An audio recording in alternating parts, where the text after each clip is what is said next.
you are absolutely throwing games and you don't even realize it. Since the start of Overwatch 2, I've done over 100 private coaching sessions, and nearly every single person is doing this one thing wrong. So we're going to break down exactly what this concept is, how you can stop doing it so that you can start winning your games again. But do me a huge solid and smash that like and subscribe. If you want private coaching, Patreon links will be in the description down below. And let's get into the video.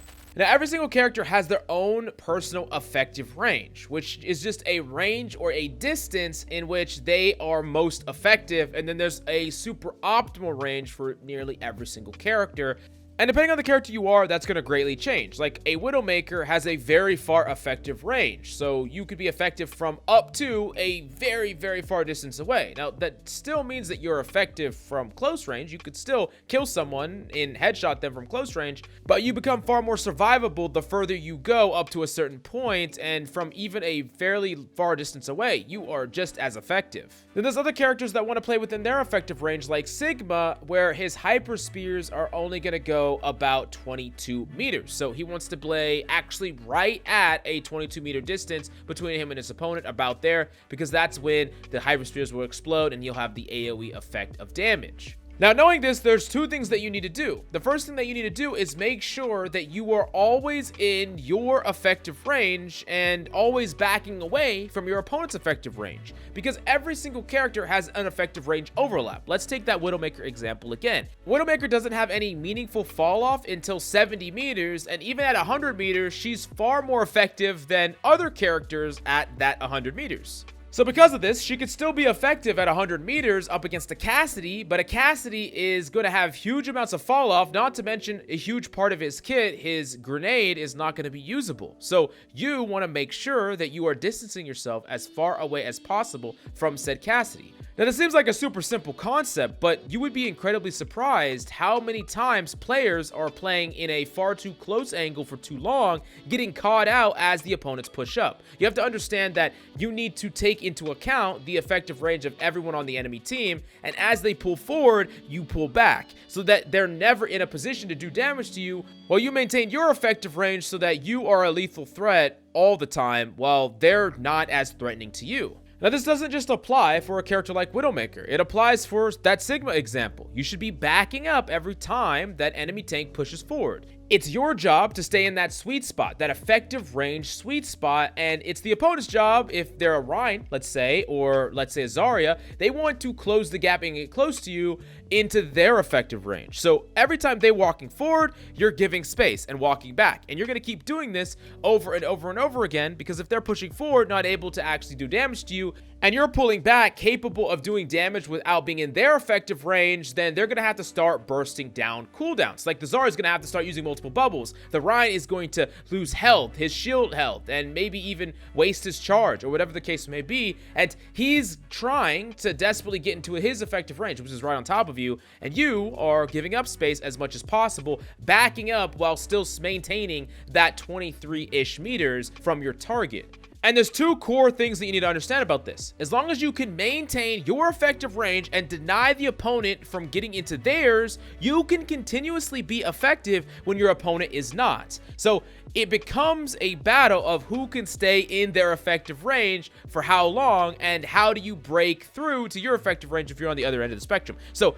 how does this actually matter? Why does this actually matter? How do you incorporate this into your game? And why is it costing you games? Why are you throwing? Because you're not doing this. This is really, really common, where a player will utilize utility that is meant to actually keep them in their effective range, and they'll throw it for no reason. This is like a Sigma using his rock randomly. He's just throwing his rock into the enemy team, and then that Rhine charges him, and he doesn't have rock to stop it. The rock isn't meant to just throw into the enemy team randomly. It's meant as a tool to deny an opponent taking space and getting uncomfortably into the Sigma's effective range. Because as long as you're in your sweet spot and they can't touch you, you will win the battle of attrition.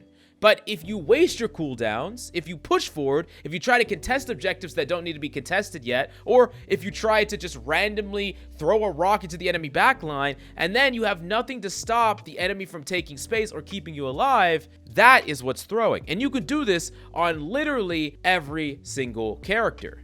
This is grappling aggressively up against a character that you want to keep massive range against, because the grapple is a tool to keep you away from their effective range. As the Cassidy flanks around the left side, or the soldier, or whatever character wants to actually try to make a play on you, you use your grapple to create distance. You use your grapple to prevent them from entering their effective range while still maintaining yourself as a lethal threat. And this is true for a ton of different characters, where oftentimes your utility is used to force you into an uncomfortable effective range for the enemy and your comfortable effective range, or away from the opponent's uncomfortable effective range they're forcing onto you.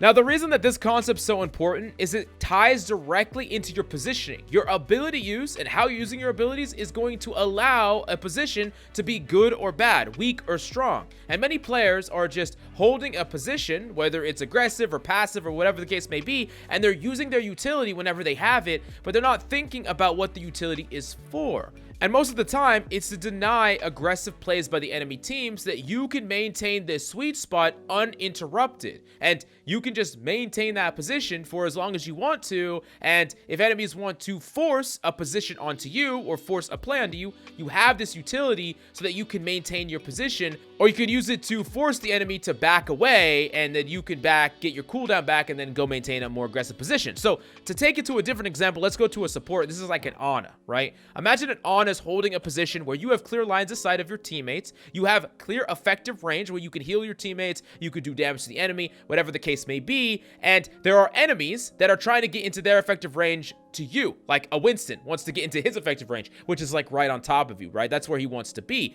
And you are just throwing your sleep dart randomly into the back line. The problem there is the cost involved with that is now you have no utility to prevent a Winston's play and a Winston pressing your positioning and getting into his effective range. So this is how you should be thinking about fusing utility with position, because they are hand in hand.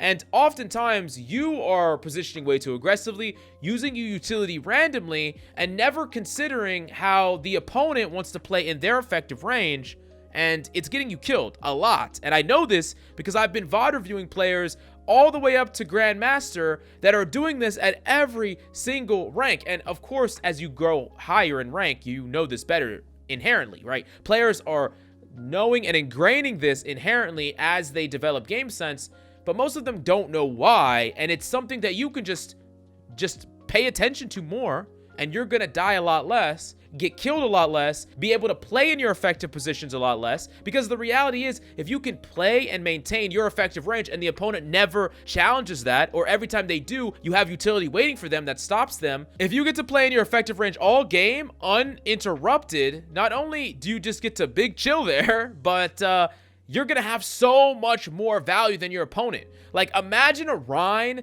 that never gets to swing on you, ever. Never gets to swing on anybody. Or a Winston that doesn't get a single dive that doesn't come with a ton of utility being used upon him. Last up, to give you the best analogy, it's your job as a player to enable whatever default strategy and default range is most effective for your character, and your utility or your position should either be used to force that through or should be conserved to maintain that. But definitely let me know if you have any questions about this concept down below. Make sure you smash the like, subscribe, and if you want private coaching, go check it out. It'll be at my Patreon in the description down below. But thank you so much for coming by, and I'll see you next time.